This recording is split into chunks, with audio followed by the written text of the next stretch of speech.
A partnership may give a partner express authority to perform some actions on the partnership's behalf. But what implied powers does a partner have? The Texas Court of Civil Appeals considered this question in Burns v. Gonzalez.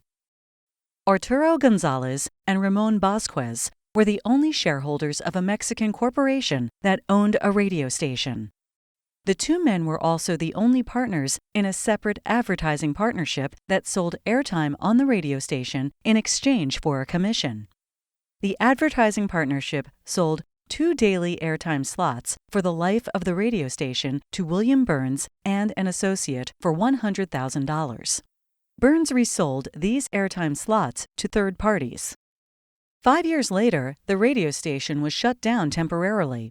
While the station was down, Burns didn't get his promised daily airtime slots.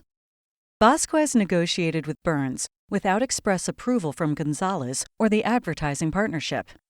Ultimately, Bosquez alone signed a note stating that the partnership would pay Burns $40,000 on a date 2 years in the future in exchange for Burns not suing over the missing airtime.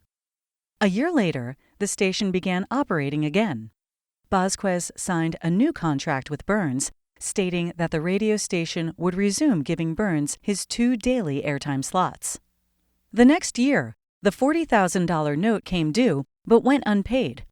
Burns sued both partners in the advertising partnership, Bosquez and Gonzalez, for the partnership's failure to pay the note.